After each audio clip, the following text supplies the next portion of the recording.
Study, पढ़ाई, तैयारी, ये सारे शब्दों का जो आधार है ना, वो किसी भी विषय को, विषय वस्तु को, सब्जेक्ट मैटर को समझना है। और किसी भी सब्जेक्ट मैटर को समझने के लिए जो 2-3 प्रचलित प्रिवेल्ड तरीके हैं, उनमें से एक है रीडिंग, दूसरा है लिसनिंग, तीसरा इंटरेक्शन। इसमें से एक चीज़ जो आपके हाथ में है वो है रीडिंग।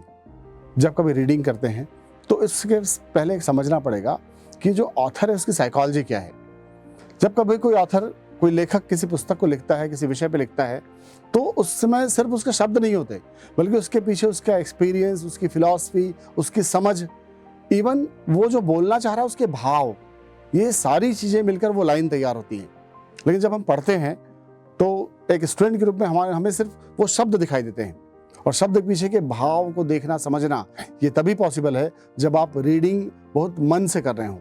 तो मन से रीडिंग करना एक तरीका है जिससे आप between the lines, that means कि 2 लाइनों के बीच में जो भाव है, जिस बात को लेखक समझाना चाह रहा है, उस बात को समझना होता है। अगर आप उन बातों को समझ लें तो कई बार आप देखेंगे किसी एक पुस्तक को पढ़ने के दौरान हर बुक की कोई एक फिलॉसफी होती है। जैसे ही आप उस फिलॉसफी तक पहुंचे, उसको आगे पढ़ने का मन ही नहीं होगा। या अगर आपको उस बुक की फिलॉसफी समझ में ना आए तो आप उसको दोबारा पढ़ते हुए भी लगेगा कि इसमें बोलना क्या चाह रहा है लेखक। तो ये बोलना क्या चाह रहा है लेखक, ये जो इन्वर्टेड कॉमा में है, इसे ही कहा जाता है reading between the lines. That means कि लेखक जो कहना चाह रहा है उन शब्दों के साथ उसके भाव को भी समझना। अब इसी बात को हम विषय के साथ समझते हैं। अगर साइंस एंड टेक्नोलॉजी की कोई बुक है, वो एग्जाम्पल दे रहे हैं कि साइंस में फिजिक्स के क्या एग्जाम्पल्स हैं, लेकिन अब उस साइंस की समझ के साथ जब आप पॉलिटी, हिस्ट्री, इन सारे विषयों को मिला लेते हैं, तब उसका आपसे इंटरेक्शन क्या है। कोई भी विषय अपने आप में इंडिविजुअल नहीं है, बल्कि सारे विषयों से जुड़ा हुआ है, और ये जुड़ाव को समझना, यही है रीडिंग बिटवीन द लाइन्स। क्योंकि जब आप लिखते हैं तो लिखने के समय आपके पास भी शब्दों के साथ वो भाव भी होते हैं जो आपने पुस्तकों में पढ़ा है। तो पुस्तक को पढ़ने के दौरान सिर्फ शब्द नहीं, उसके भाव और उसके पीछे की फिलॉसफी, इसको भी समझने का प्रयास करें।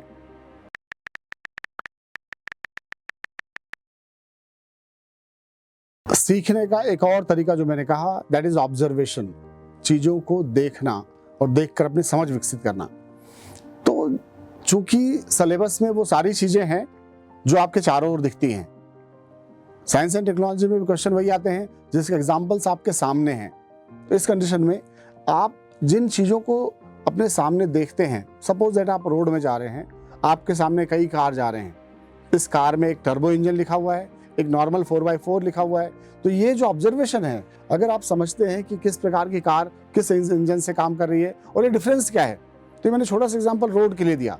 वैसे ही जब आप अपने लाइफ में किसी रूम में बैठे हुए, सपोज दैट सिंपल सा एग्जांपल, तो लाइट का फंक्शन क्या है, इलेक्ट्रिसिटी कैसे काम कर रही है, ये बात आपको समझना पड़ेगा। तो ये समझ को विकसित करना, ये है ऑब्जर्वेशन, और यही चीज़ आप सारे विषयों में करते हैं। अगर आप किसी जगह से गुजर रहे हैं तो देखें वहाँ की मिट्टी कौन सी है, अगर मिट्टी ये है तो इसमें क्रॉप कौन सा होता होगा, क्रॉप और सॉइल इस प्रकार से हैं, वहाँ के लोगों की इकोनॉमी और साइकोलॉजी कैसी होगी, ये ऑब्जर्वेशन का पार्ट है।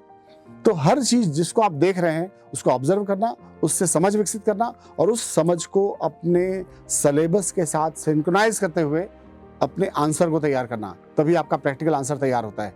और यही डिपेंड करता है आपके मैक्सिमम मार्क्स को गेन करने के लिए।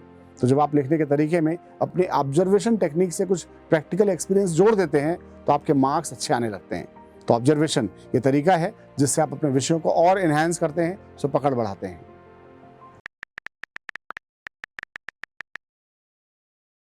आंसर देना 3 एग्जाम में 3 प्रकार से है। पहला, अगर आप प्रीलिम्स में हैं तो आपको आंसर देना नहीं, आंसर पहचानना मात्र है। 4 options are there and you have to choose any one of them. अगर एक ऑप्शन आपको लग रहा है तो आप पहचान लीजिए, आपका काम खत्म हो गया। लेकिन अगर ये मेंस एग्जाम का आंसर है, मुख्य परीक्षा में, तो डेफिनेटली आपके हर आंसर में कुछ क्वालिटीज का होना कंपलसरी है। क्या क्या क्वालिटीज हैं जो एक आंसर में होना चाहिए? अगर इसको पॉइंट वाइज किया जाए तो नंबर 1, पहला पॉइंट जो होना चाहिए, दैट इज कॉन्सेप्ट, अवधारणा का क्लियर होना। अगर कॉन्सेप्ट क्लियर है तो आपके मार्क्स मिलने स्टार्ट होंगे। कॉन्सेप्ट क्लियर होने का फंडा क्या है, समझे कैसे इस बात को। किसी भी क्वेश्चन का जो सेकंड लास्ट वर्ड होता है, ये जुड़ता है अवधारणा या कॉन्सेप्ट से। जैसे अगर सेकंड लास्ट वर्ड है, इसकी विवेचना कीजिए, एनालाइज इट, आलोचना कीजिए, क्रिटिसाइज इट। तो ये जो भी सेकंड लास्ट वर्ड है, व्याख्या कीजिए, वर्णन कीजिए, आलोचना कीजिए, समालोचना कीजिए, ये सारे शब्द अवधारणात्मक हैं। अगर आपने शब्दों को समझ लिया है तो डेफिनेटली आपका जो आंसर है वो सही रास्ते पे है और मार्क्स मिलने स्टार्ट हो जाते हैं। अगर कॉन्सेप्ट क्लियर है, अवधारणा ओके है, तो सेकंड पार्ट जो इंपॉर्टेंस रखता है दैट इज ऑर्डर, क्रमबद्धता। क्रमबद्धता आपके विचारों की, आपके शब्दों की, आपके उस पैराग्राफ की जिसके माध्यम से आप अपने विचारों को अभिव्यक्त करने वाले हैं। दरअसल पैराग्राफ ये भी एक समझने वाली वस्तु है। स्टूडेंट्स जनरली पैराग्राफ तब चेंज करते हैं जब साइज बड़ा हो गया हो, जबकि वास्तविकता यह है कि पैराग्राफ एक विचार का परिचायक है। थॉट चेंज होगा तो पैराग्राफ चेंज हो जाएगा, अदरवाइज वो पैराग्राफ एक पेज का भी हो सकता है और 2 लाइन का भी। तो विचार चेंज होगा तो ही पैराग्राफ चेंज होगा, इस बात को ध्यान में रखिएगा। तो पहला अवधारणा था, दूसरा है क्रमबद्धता, concept and order. Third one is relevancy, प्रासंगिकता। होता क्या है कि एज एन स्टूडेंट जब हम किसी विषय को लिख रहे होते हैं या क्वेश्चन देखते हैं, तो आज तक उस विषय पर जितनी भी चीजें आपने पढ़ी, लिखी, सुनी, देखी है, वो सारी चीजें लाइन अप हो जाती हैं और उस समय जो बात जहां याद आए हम लिखते चले जाते हैं। ये गलत है। जिस बात को जहां लिखा जाना है वहीं लिखना, ये उस बात की प्रासंगिकता होगी। जो एग्जाम्पल जहां आना चाहिए वहीं लिखना। कोई बात अगर इंट्रोडक्शन का है तो वहीं आना चाहिए, कंक्लूजन का है तो लास्ट पैरा में आना चाहिए। लेकिन स्टूडेंट्स जनरली ये गलतियां करते हैं कि जो बात जहां याद आ जाए वहीं लिख डालते हैं और ये उसकी रेलेवेंसी खत्म हो जाती है, जो मार्क्स बढ़ाने में हेल्पफुल नहीं होता। कोशिश करें कि रेलेवेंट रहें अपने बातों को लेकर के। तो पहला कॉन्सेप्ट था, दूसरा ऑर्डर, थर्ड रेलेवेंसी। जो चौथा पॉइंट इंपॉर्टेंस रखता है दैट इज ग्राफिकल प्रेजेंटेशन। आज के डेट में इन चीज़ों का इंपॉर्टेंस बढ़ता जा रहा है। आप जिस भी बात को लिखना चाह रहे हैं उसको ग्राफ के पैटर्न पे, मैप में, पाई चार्ट से, जिस भी वे में आप उसको प्रेजेंट कर पाएं, आपकी प्रेजेंटेबिलिटी ठीक होनी चाहिए ताकि कॉपी चेक करने वाले को आपके उस इंटेलिजेंसिया का एक झलक मिल सके। Last but not the least, किसी भी आंसर को लिखने में स्टूडेंट का स्टार्टिंग और एंडिंग ये हमेशा स्पेसिफिक होना चाहिए। वेल बिगिन हाफ डन, कहावत ही है। तो आंसर को लिखने की शुरुआत अगर वो प्रॉपर है तो पहला पैरा में ही आपका अप्रोच दिख जाता है। और दूसरी बात ये कि लास्ट पैरा तक आते आते कॉपी चेक करने वाला आपके मार्क्स तय कर रहा होता है। तो कोशिश करें कि जो एंडिंग है वो प्रॉपर हो और हमेशा फ्यूचरिस्टिक और पॉजिटिव हो। अगर ये बातें ध्यान रख ली जाएं तो मुझे लगता है मेंस का आंसर प्रॉपर हो जाता है और सिलेक्शन के लायक मार्क्स मिलने लगते हैं। थर्ड, इंटरव्यू, साक्षात्कार। इंटरव्यू के आंसर्स हमेशा सब्जेक्ट ओरिएंटेड नहीं बल्कि नॉलेज ओरिएंटेड होते हैं, प्रॉब्लम सॉल्विंग मेथड पर डिपेंड करते हैं। तो किस प्रश्न को आपने किस वे में समझा और किस वे में प्रेजेंट किया। क्योंकि समझे कि आयोग के सामने एक ऐसी पर्सनालिटी है आपके रूप में जो history, geography, science, technology, polity, economy, environment सारे विषयों को जानता है, वो एथिक्स को भी समझ चुका है। अब उस व्यक्ति की समझ कहाँ होनी चाहिए, इस समझ को चेक करने के लिए इंटरव्यू के क्वेश्चंस हमेशा आपके व्यक्तित्व का परीक्षण करते हैं। क्वेश्चन के आंसर के माध्यम से नहीं बल्कि आंसर के माध्यम से आपकी जो पर्सनालिटी है उसको चेक किया जाता है और उस पर मार्क्स मिलते हैं। कोशिश करें कि आप जो भी आंसर दें वो आपकी पर्सनालिटी के उन पॉजिटिव ट्रेट्स को दिखाने वाला हो जो आपको मार्क्स दिला सके।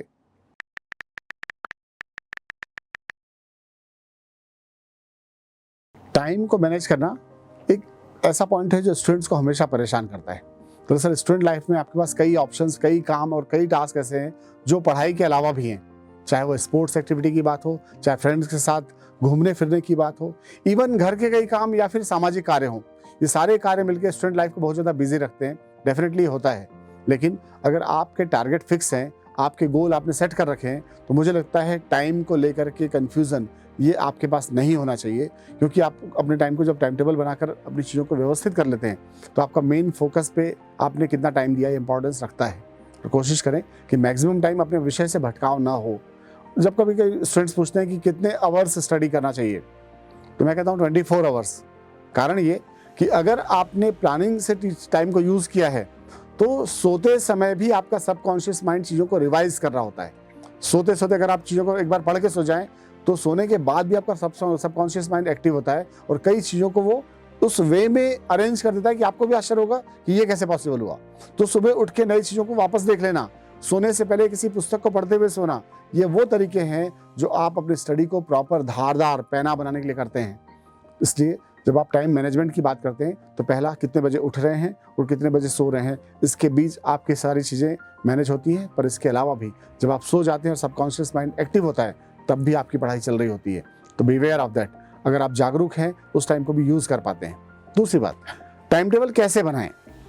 दरअसल एक बहुत छोटा सा एग्जाम्पल मैं देता हूँ। आपके आत्मविश्वास को बढ़ाने वाली कुछ चीज़ों में से एक है सुबह उठना।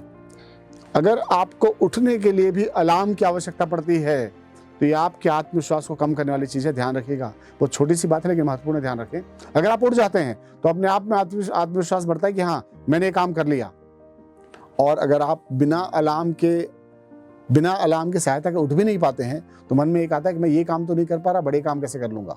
तो छोटे छोटे कामों से या तो हम अपने आत्मविश्वास को बढ़ाते चलते हैं या आत्मविश्वास कम होता चलता है। और ये पूरा गेम आत्मविश्वास का है। प्रीलिम्स अगर आत्मविश्वास से देंगे तो डेफिनेटली क्लियर होगा। मेंस अगर कॉन्फिडेंस से लिखा गया पहला लाइन है, पहला पैराग्राफ है, वो अलग से दिखेगा और कंफ्यूज व्यक्ति की पर्सनालिटी अलग दिखेगी। सिमिलरली इंटरव्यू में भी अगर आप बात कर रहे हैं और कॉन्फिडेंट हैं तो मार्क्स ज़्यादा मिलेंगे उसकी तुलना में जो कम कॉन्फिडेंट है। इसलिए अपने टाइम टेबल को लगातार बनाना, मैनेज करना और फॉलो करना, ये आपके कॉन्फिडेंस को बढ़ाता है। तो सिर्फ आप उससे विषयों को नहीं पढ़ते बल्कि अपनी पर्सनालिटी के कुछ नए ट्रेड डेवलप कर लेते हैं। तो अपने टाइम टेबल को बनाना आप अपने कन्वीनियंस के हिसाब से बनाएं और जब कभी टाइम टेबल बनाएं तो उसको 3 पार्ट में डिवाइड किया जाना चाहिए। 8 घंटे आप सोने के लिए रखें क्योंकि एक अच्छी नींद आपको दिन भर ऊर्जावान, एनर्जेटिक रखती है। 8 आवर्स की सिंसियर स्टडी, जहां आप बिल्कुल पूरी तरह से विषय को लगातार पढ़ते हुए नोट्स बना के स्टडी करें। फिर 2 से 3 घंटे रखें उसको रिवीजन करने के लिए, मैगजीन पढ़ने के लिए, न्यूज़पेपर पढ़ने के लिए। और इन सब के बीच में 2 से 4 घंटे रखें अपनी हॉबी, अपने फ्रेंड्स और अपने लिए, क्योंकि अगर ये चीज़ें ठीक रहेंगी तो आपका मन ठीक रहेगा और मन ठीक रहा तभी ये सारी पढ़ाई ठीक से होनी है। तो ये 3 पार्ट का जो डिवीजन है सो प्रॉपर वे में कर लें तो टाइम टेबल बेस्ट होता है। टाइम आप अपने हिसाब से चूज कर लीजिए। कोशिश करें लेकिन कि आप बायोलॉजिकल क्लॉक जो आपका है वो सूर्य से सिंक्रोनाइज्ड हो, क्योंकि अगर आप लेट उठने के आदी हैं सपोज दैट और सुबह प्रीलिम्स का एग्जाम देने जाना है तो डेफिनेटली आप एग्जाम में उस वे में परफॉर्म नहीं कर पाएंगे अगर आपको लेट उठने की आदत हो या दोपहर में आपको सोने की आदत हो सपोज दैट। तो मेंस और इंटरव्यू ये दोपहर कभी भी आपकी बारी आ सकती है, दोपहर आपको काम करना पड़ेगा, तो दोपहर सोने की आदत वहाँ हर्डल बन सकती है। तो कोशिश करें कि आपका जो बायोलॉजिकल क्लॉक और सन का जो टाइमिंग है ये सिंक्रोनाइज्ड हो ताकि आप अपने टाइम टेबल को प्रॉपर मैनेज कर पाएं।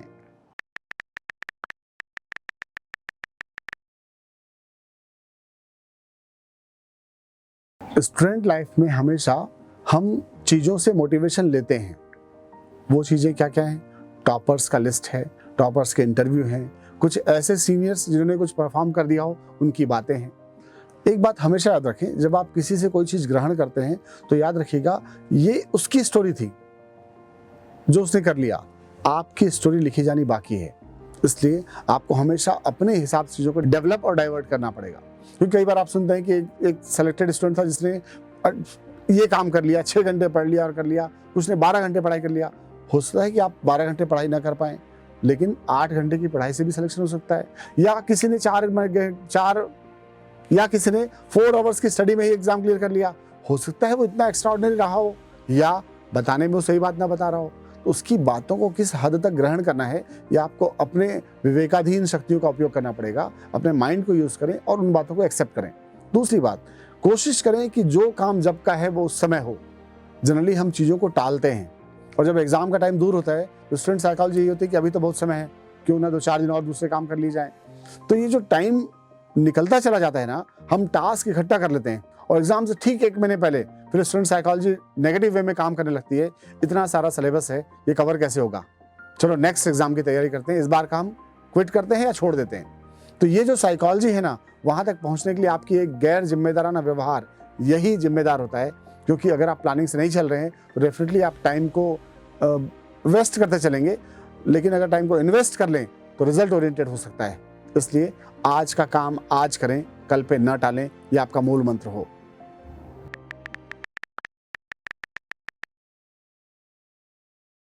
दरअसल मर्यादा शब्द बहुत वृहद अवधारणाओं के साथ है।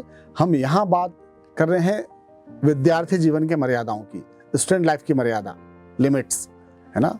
तो स्टूडेंट लाइफ में जो आपकी मर्यादाओं जिनका आपको पालन करना चाहिए वह है सही टाइम टेबल का होना, वह है सही समय पर अपने कार्यों को पूरा करके एक कंप्लीट करने का एक उस एटीट्यूड को डेवलप करना, एक है कॉन्फिडेंस के साथ अपनी बातों को रखने का तरीका डेवलप करना। इसके अलावा है सामाजिक जिम्मेदारियों को पूरी तरह से पॉजिटिव वे में निभाना, क्योंकि आप इसी एज में समाज के हर व्यवस्थाओं से दो चार हो रहे हैं, अपने दोस्तों से भी, रिश्तेदारों से भी, अपने पेरेंट्स से भी। तो इन सब के साथ भी आपका बिहेवियर कैसा है, अगर ये मर्यादाओं में है तो निश्चित रूप से आप पॉजिटिव वे में अपने लाइफ को, अपने एटीट्यूड को डेवलप कर लेते हैं। वहीं अगर मर्यादाओं के पार है तो नेगेटिव होने में टाइम नहीं लगता। तो ये जो स्टूडेंट लाइफ की मर्यादाएं हैं ये हमेशा एक विद्यार्थी जीवन के सकारात्मकता को दिखाती हैं। जो डिपेंड करता है आपके बिहेवियर पर, आपके टाइम टेबल मैनेजमेंट पर, अपने लाइफ के जो आपने गोल सेट कर रहे हैं उसको किस तरीके से अचीव करने की प्लानिंग कर रहे हैं उस पर। क्योंकि गलत मार्ग से भी कई जो मंजिलें प्राप्त किए जाते हैं वो मर्यादाहीन होता है। तो आप ऐसे किसी रास्ते को ना पकड़ें जो मर्यादाओं से अलग हटता हो, क्योंकि ऐसे में कई बार सफलता तो मिल जाती है पर वो चीज़ नहीं मिलता जिसके आप सफल होना चाह रहे थे। दैट इज मन की शांति, खुशी, सुख। ये तभी पॉसिबल है जब आप कष्ट के माध्यम से मर्यादाओं में रहते हुए काम करें।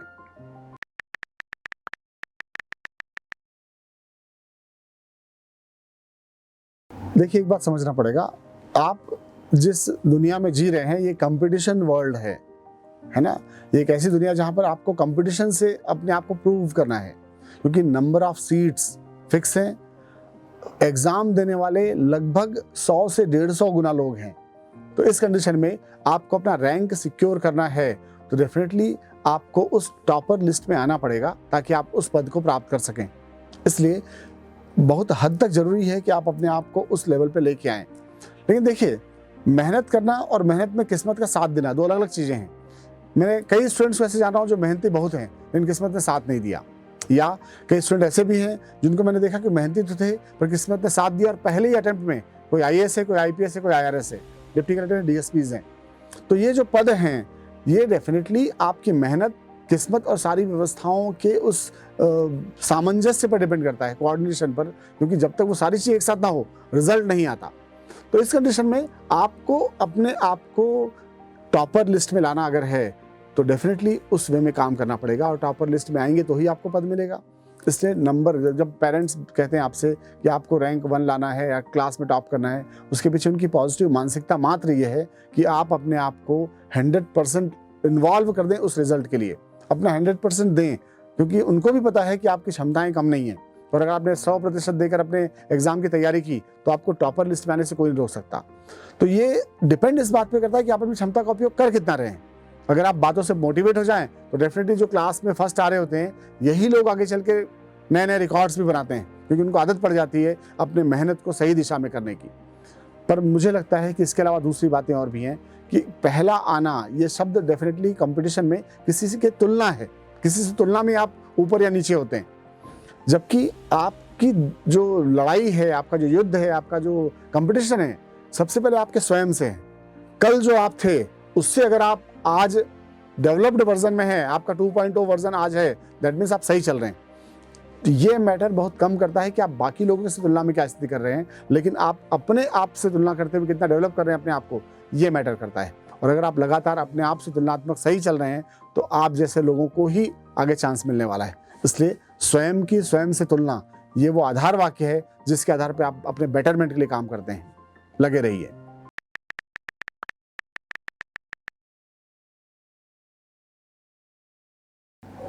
फेलियर, रिजेक्शन, ये आप जिस दुनिया में जुड़ रहे हैं उसका एक बहुत बेसिक सा पार्ट है। इससे हतोत्साहित होने की जगह, डीमोटिवेट होने की जगह कोशिश करें कि अपनी कमियों को एनालिसिस करें और अगले एग्जाम की तैयारी में लग जाएं। कारण ये कि ऐसे कई स्टूडेंट्स हैं जिनको मैं जान रहा हूँ जो लगातार 3 या 4 एग्जाम में फेलियर के बाद भी टॉप लिस्ट में हैं। ये शो करता है कि अगर आप डेडिकेटेडली अपने काम को ईमानदारी से करेंगे तो रिजल्ट आज नहीं तो कल आएगा, कल नहीं तो परसों आएगा, पर आएगा जरूर, क्योंकि यहाँ देर है, अंधेर नहीं है। इसलिए अगर आप कहीं असफल हुए हैं तो उसको अपनी सीढ़ी के रूप में यूज करें, उन असफलताओं से सीखें, क्योंकि वो असफलता के कारण अगले बार नहीं होना चाहिए तो आपकी सफलता है। तो इन असफलताओं को यूज करें अपने आप को डेवलप करने के लिए, अपनी तैयारी को और स्ट्रेंथन देने के लिए। तो ये असफलता की सीख आपको सफल बना सकते हैं।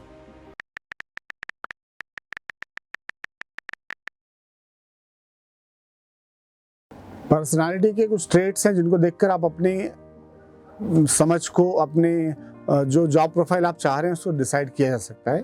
जैसे अगर आपको जनरल स्टडीज़ में इंटरेस्ट है, अगर आपको लगता है कि आप समाज की समस्याओं को देखकर समाधान करना चाहते हैं, अगर आपको देश समाज की कुछ परेशानियां सच में मन को उद्वेलित करती हैं, परेशान करती हैं कि सॉल्यूशन क्या होना चाहिए, तो ये सोच आपको तैयार करता है इस ओर आने के लिए, जिसे आप कहते हैं सिविल सर्विसेज।